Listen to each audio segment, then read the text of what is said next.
Our beloved blue planet is constantly being hit by space debris, but due to the fact that most space objects burn up or fall apart in the atmosphere, this often does not pose any serious problems.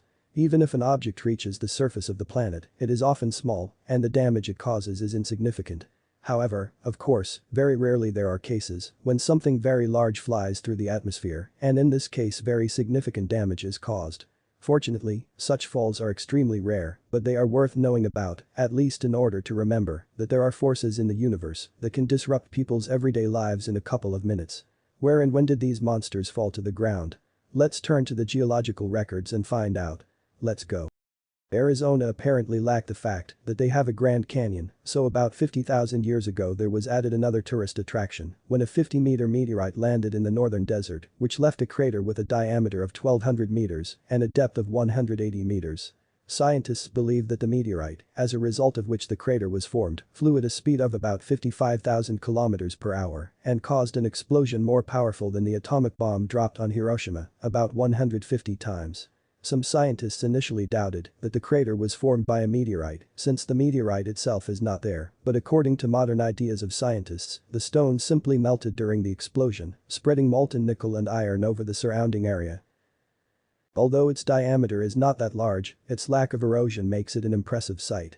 What's more, it's one of the few craters left by a meteorite that looks exactly like its origin, making it a first-class tourist destination the way the universe wanted it to be. When someone discovers a natural lake whose outline is almost perfectly round, it's suspicious enough. This is Lake Basumtwi, which is about 10 kilometers in diameter and is located 30 kilometers southeast of Kumasi, Ghana. The crater was formed from a collision with a meteorite with a diameter of about 500 meters, which fell to Earth about 1.3 million years ago. Attempts to study the crater in detail are quite difficult, as the lake is difficult to reach, it is surrounded by dense forest, and the local Ashanti people consider it a holy place. The Nistatin Impact Crater, located in the Labrador province of Canada, is a spectacular depression in the Earth measuring 17 by 11 kilometers, formed approximately 38 million years ago.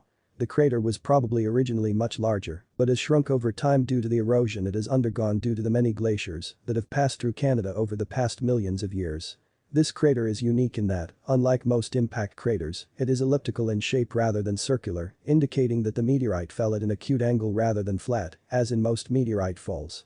Even more unusual is the fact that there is a small island in the middle of the lake, which may be the central rise of a complex crater structure. This crater, 142 million years old and 22 kilometers in diameter, located in the center of Australia, is an impressive sight, both from the air and from the ground. The crater was formed as a result of the fall of an asteroid with a diameter of 22 kilometers, which crashed into the surface of the Earth at a speed of 65,000 kilometers per hour and formed a crater with a depth of almost 5 kilometers. The energy of the collision was approximately 10 to the 20th power of joules, so life on the continent faced great problems after this collision. The heavily deformed crater is one of the most significant impact craters in the world and keeps us focused on the power of one large rock.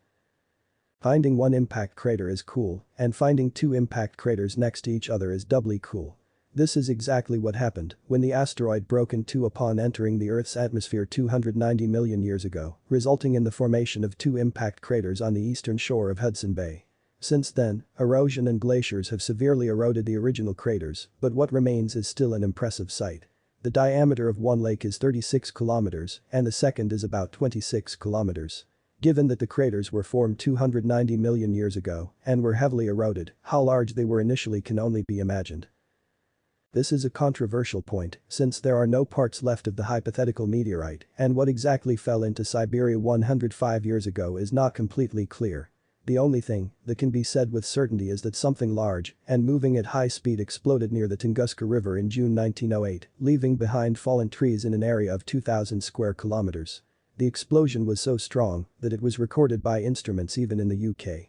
Due to the fact that no meteorite fragments were found, some believe that the object may not have been a meteorite at all, but a small part of a comet. Conspiracy theorists believe that an alien spaceship actually exploded here. Although this theory is completely unfounded and is pure speculation, it is worth admitting that it sounds interesting. The Manicouagan Reservoir, also known as the Eye of Quebec, is located in a crater formed 212 million years ago when an asteroid with a diameter of 5 kilometers fell to Earth.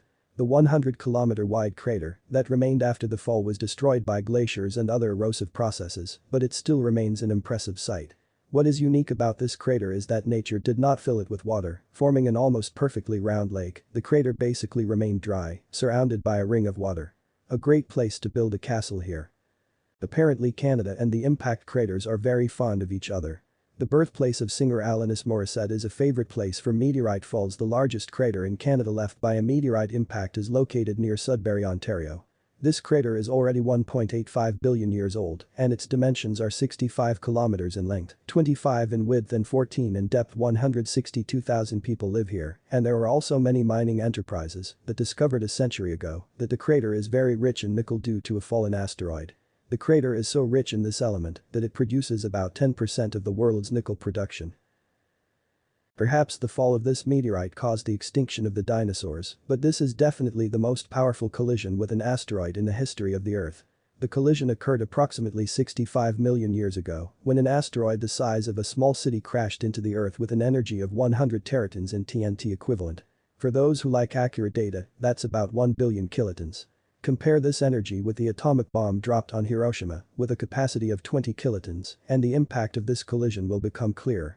The impact not only created a 168-kilometer-wide crater, but also caused megatsunami, earthquakes, and volcanic eruptions all over the Earth, greatly altering the environment and condemning the dinosaurs to death.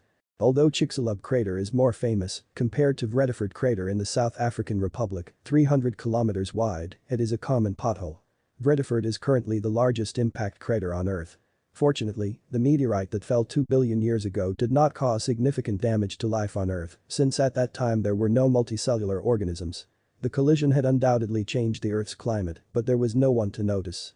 At the moment, the original crater is heavily eroded, but from space, its remains look impressive and are a great visual example of how scary the universe can be. Thank you for watching. Put likes, subscribe to the channel if you want to learn more about our planet.